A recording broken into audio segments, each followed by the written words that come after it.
नमस्कार, दंगल टुडे में आपका स्वागत है। मैं हूं आपके साथ अंकिता मिश्रा। सुप्रीम कोर्ट ने 11 दिसंबर यानी सोमवार को अनुच्छेद 370 हटाने के केंद्र सरकार के फैसले पर अपना निर्णय दिया। 5 सदस्यीय संविधान पीठ की तरफ से इस मामले में 3 अलग अलग निर्णय लिए गए। चीफ जस्टिस डीवाई चंद्रचूड़ ने फैसले को पढ़ते हुए कहा कि जम्मू कश्मीर से अनुच्छेद 370 हटाने का केंद्र सरकार का फैसला बरकरार रहेगा, जिसके साथ ही उन्होंने याचिकाकर्ताओं के उन तर्कों को भी खारिज कर दिया जिसमें जम्मू कश्मीर से राज्य का दर्जा छीनने और उसे केंद्र शासित प्रदेश बनाने का विरोध किया गया था। इसके साथ ही सुप्रीम कोर्ट ने अपने निर्णय में जम्मू कश्मीर के आगे का रोड मैप भी बताया। चीफ जस्टिस डीवाई चंद्रचूड़ ने कहा कि जम्मू कश्मीर का राज्य का दर्जा जल्द बहाल होना चाहिए। यहाँ चुनाव के लिए भी जल्द से जल्द कदम उठाए जाए। उन्होंने चुनाव आयोग को निर्देश देते हुए कहा कि जम्मू कश्मीर में 30 सितंबर 2024 से पहले विधानसभा चुनाव सुनिश्चित किया जाए। बता दें कि 2019 में जम्मू कश्मीर को विशेष राज्य का दर्जा देने वाला अनुच्छेद 370 खत्म कर दिया गया था। सुप्रीम कोर्ट के फैसले के कारण 4 साल बाद यह अनुच्छेद फिर चर्चा में आ गया है।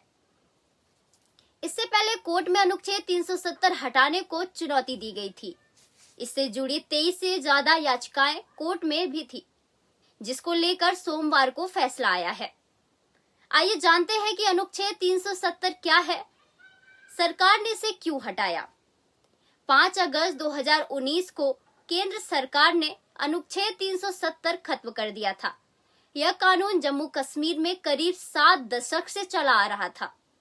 दरअसल अक्टूबर 1947 में कश्मीर के तत्कालीन महाराजा हरि सिंह ने भारत के साथ एक विलय पत्र पर हस्ताक्षर किए थे।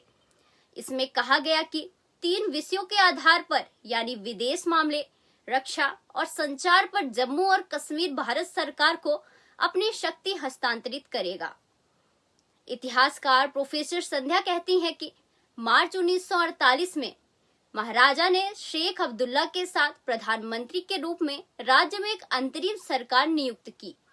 जुलाई 1949 में शेख अब्दुल्ला और 3 अन्य सहयोगी भारतीय संविधान सभा में शामिल हुए और जम्मू कश्मीर की विशेष स्थिति पर बातचीत की, जिससे अनुच्छेद 370 को अपनाया गया। आइए अब जानते हैं कि अनुच्छेद 370 के प्रावधान क्या हैं। इस अनुच्छेद में प्रावधान किया गया कि रक्षा, विदेश, वित्त और संचार मामलों को छोड़कर भारतीय संसद को राज्य में किसी कानून को लागू करने के लिए जम्मू कश्मीर सरकार की मंजूरी की आवश्यकता होगी। इसके चलते जम्मू और कश्मीर के निवासियों की नागरिकता, संपत्ति के स्वामित्व और मौलिक अधिकारों का कानून शेष भारत में रहने वाले निवासियों से अलग था।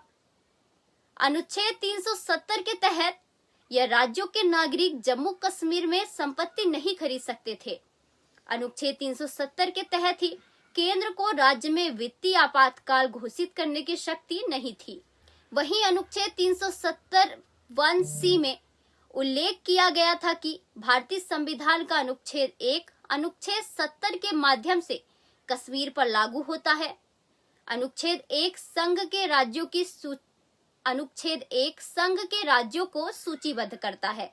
इसका मतलब है कि यह अनुच्छेद 370 है जो जम्मू कश्मीर राज्य को भारतीय संघ से जोड़ता है। जम्मू और कश्मीर के तत्कालीन संविधान की प्रस्तावना और अनुच्छेद 3 में कहा गया था कि जम्मू और कश्मीर राज्य भारत संघ का अभिन्न अंग है और रहेगा। संविधान 5 में कहा गया कि राज्य की कार्यपालिका और विधायी शक्ति उन सभी मामलों तक फैली हुई है जिनके संबंध में संसद को भारत के संविधान के प्रावधानों के तहत राज्य के लिए कानून बनाने की शक्ति है। आपको बता दें कि जम्मू कश्मीर का संविधान 17 नवंबर 1956 को अपनाया गया और 26 जनवरी 1957 को लागू हुआ था। 5 अगस्त 2019 को भारत के राष्ट्रपति ने एक आदेश जारी करके जम्मू और कश्मीर के संविधान को निष्प्रभावी बना दिया था। इसे संविधान आदेश 2019 CO 272 नाम दिया गया था। अब सवाल ये है कि अनुच्छेद 370 हटने के बाद क्या हालात हैं।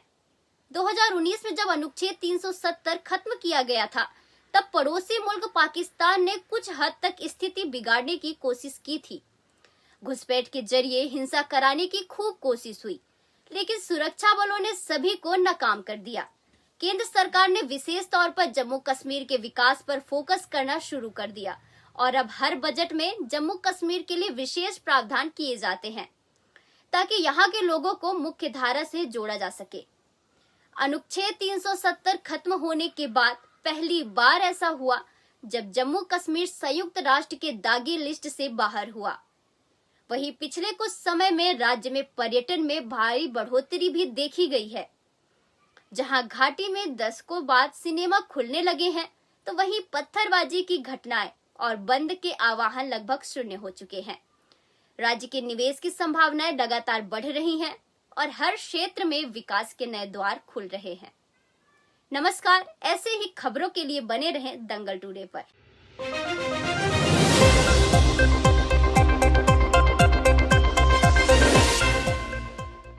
Rabindranath Tagore University Bhopal, only private university in MP to be NIRF ranked for 5 consecutive years. जहां है 600 से ज्यादा company tie-ups for placements, Atal Incubation Center for nurturing startups, Industry Academia collaboration for exposure of real industry world, 20 centers of excellence for research, साथ ही Global Festival विश्व रंग में शामिल होने का अवसर देता है। Rabindranath Tagore University, unlocking potential.